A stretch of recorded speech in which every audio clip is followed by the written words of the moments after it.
Demand. Micro economics का सबसे important topic है theory of demand. Theory of demand basically एक तो सबसे पहले जब हम कहते हैं ना डिमांड, सो हम इसमें क्या क्या अंडरस्टैंड करेंगे, डिमांड क्या होती है, वांट्स एंड नीड्स में क्या डिफरेंस है, how is it related to own price of the commodity, how is it related to income substitutes complementary goods, right, cross elasticity हम जिसको बोलते हैं, टेस्ट एंड प्रेफरेंसेस, वेदर।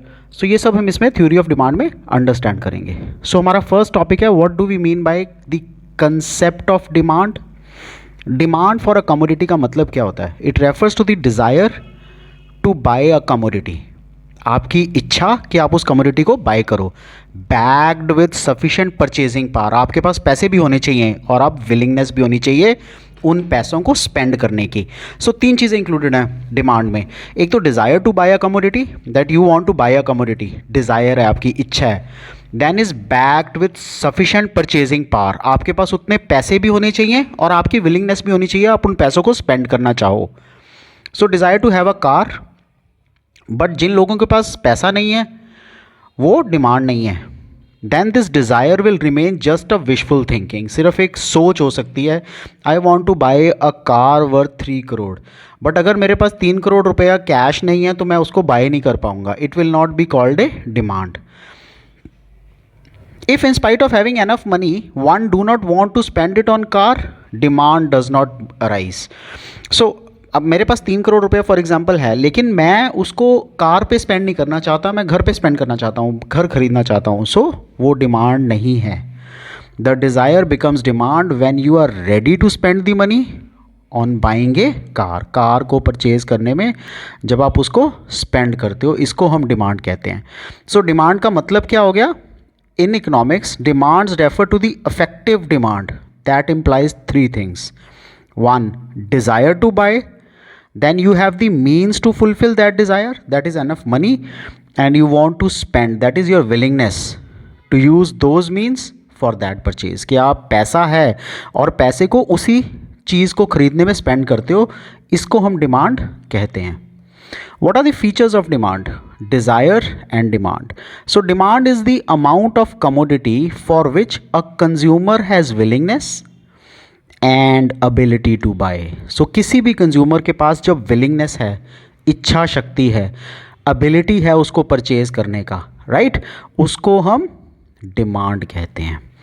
कितनी demand? Amount of that commodity, जितना वो उस product के ऊपर स्पेंड करना चाहता है। Demand and price, demand is always at a particular price. Unless price जब तक स्टेट नहीं होगी, कमोडिटी का कोई मतलब ही नहीं है।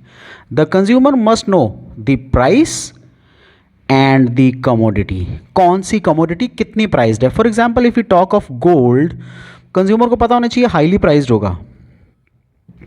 On the other side, if we talk of say onions or daily use items, they will be less priced. You cannot sell onions at the price of gold and gold at the price of onions. Point of time, कब? Onions तो आपको daily use के लिए काम में आएंगे, लेकिन क्या गोल्ड आप डेली करोगे, डेली बाय करोगे? So the amount demanded must refer to some period of time, कुछ टाइम के बारे में बताती हो, such as 10 kg of rice per week, 10 kilo rice चाहिए हर हफ्ते। The amount demanded and the price must refer to a particular date, किसी भी एक पर्टिकुलर डेट को रेफर करता हो। Utility, demand depend upon the utility of the commodity, किसी भी कमोडिटी की कितनी यूटिलिटी है। I took an example of onions and gold. So a consumer is rational and demands only those commodities जिसकी कुछ भी यूटिलिटी है। अगर किसी प्रोडक्ट की कोई यूटिलिटी नहीं है तो उसकी प्राइस भी नहीं होगी for that person. For example, I may not require certain things, so whatever their prices I do not observe their price, right, I do not see their price. So these are the features of demand. What are the objectives of demand? First is demand forecasting. Forecasting of demand का मतलब है it is the art of predicting the demand, पहले ही सोच लेना, predict करना for a product और a service at some future date. आज ही प्रोडिक्ट कर लेना डिमांड को किसी भी एक प्रोडक्ट का या किसी भी एक सर्विस का for a future date on the basis of certain present and past behaviour patterns of related events. हम कहते हैं ना विंटर्स में कॉफ़ी की डिमांड और गर्म प्रोडक्ट्स की डिमांड बढ़ जाती है? वाई? समर्स में आइसक्रीम की डिमांड या कोल्डर प्रोडक्ट्स की डिमांड बढ़ जाती है, वाई?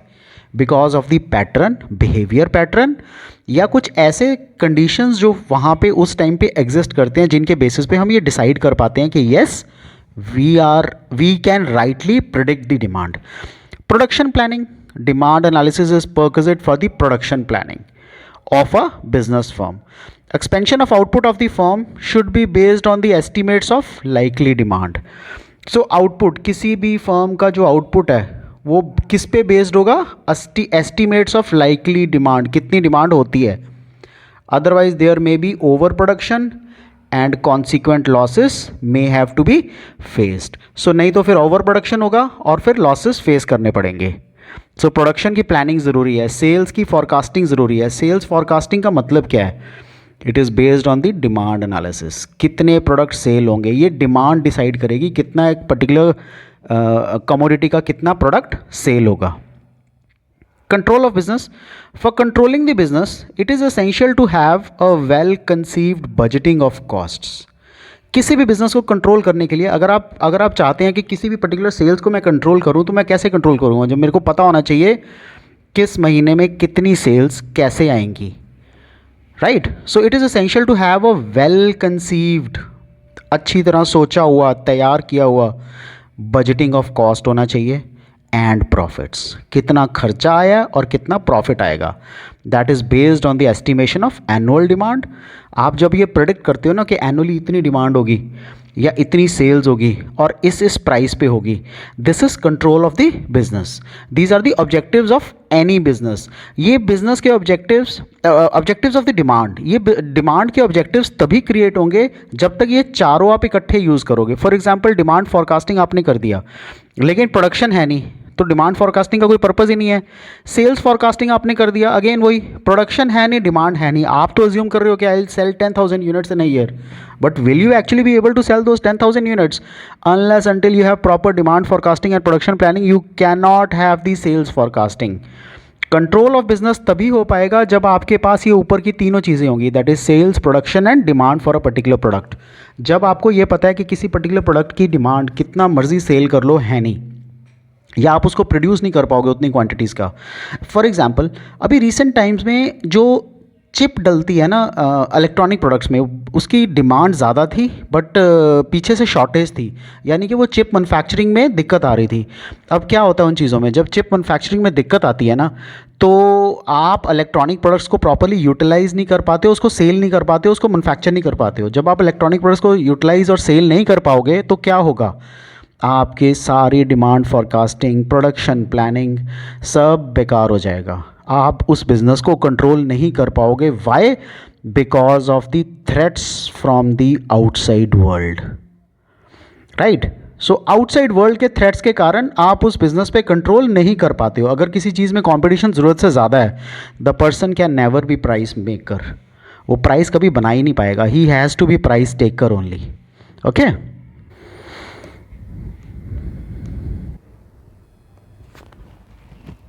Inventory control. एक प्रॉपर इन्वेंट्री कंट्रोल का होना of business inventories requires satisfactory estimates of the future requirements. जो भी आपकी फ्यूचर रिक्वायरमेंट्स हैं उसको आप पूरा करने के लिए आपको प्रॉपर इन्वेंट्री कंट्रोल होना बहुत ज़रूरी है. डिमांड एनालिसिस आप तभी प्रॉपरली राइटली कर पाओ, right? So next is growth and long term investment programmes. Demand का एनालिसिस करने के लिए ये ज़रूरी है, necessary for determining the growth rate of the firm. आप फर्म का ग्रोथ रेट क्या असर्टेन करते हो? लॉन्ग टर्म इन्वेस्टमेंट प्लानिंग कितनी कर पाते हो? लॉन्ग टर्म इन्वेस्टमेंट प्लानिंग सिर्फ स्टॉक में ही नहीं करनी बट और भी बहुत जगह इन्वेस्टमेंट प्लानिंग करनी होती है. फॉर एग्जाम्पल आपको लगता है फ्यूचर में रॉ मटेरियल की कॉस्ट इंक्रीज हो जाएगी तो आप बल्क में रॉ मटेरियल परचेज करोगे. आपको लगता है शायद लेबर अवेलेबल ना हो या मशीनरी जो है वो अच्छे बेटर क्वालिटी प्रोडक्ट्स बना पाए, कॉम्पिटिटिव प्रोडक्ट्स बना पाए at a cheaper cost. So what do? You will purchase the machines. So these are all long term investments that one has to make while analyzing the demand for a particular product. Economic planning, policy making. So demand analysis at macro level for the nation as a whole is of great help. जो भी आप demand analysis करते हो macro level पे, macro level पे हमेशा country base पे होता है। जब हम एक से ज़्यादा लोगों की बात करते हैं we call it macro level. For the nation as a whole, जब पूरे कंट्री के लिए आप मैक्रो लेवल पे इकोनॉमिक प्लानिंग या पॉलिसी मेकिंग करते हो ना, that is of great help to the country. The government can determine its imports, अपने इम्पोर्ट्स अपने एक्सपोर्ट पॉलिसीज़ को वो लॉन्ग टर्म डिमांड फॉरकास्टिंग के बेस पे डिटर्मिन कर सकती है। गवर्नमेंट को ये पता हो जाता है पहले ही कि उसके कितने इंपोर्ट्स होंगे और कितने एक्सपोर्ट्स होंगे, जिससे उसकी balance of payments position, BOP position क्या रहेगी, right. So long term demand forecasting करती है and estimation for various goods in the country. उसका जीडीपी क्या रहेगा, कितने गुड्स उसको मैन्युफैक्चर करने हैं, कितने उसको इंपोर्ट करके ट्रेड करना है। You might have heard of entry port as well. So ये सब कितनी चीज़ें करनी है, उसको कहाँ से करनी है। All these can be possible if the demand is properly and rightly assessed, right. ये सब चीज़ों का इन्वेंट्री कंट्रोल भी इसीलिए इंपॉर्टेंट है बिकॉज हम डिमांड को राइटली असेस कर पाते हैं। Okay, so this is all about the objectives of demand, right. That's all for the demand. Further videos में हम डिमांड का फर्दर करेंगे टॉपिक्स। आपको इनमें कोई भी डाउट हो, do let me know, I will clear all your doubts. Take care, good bye.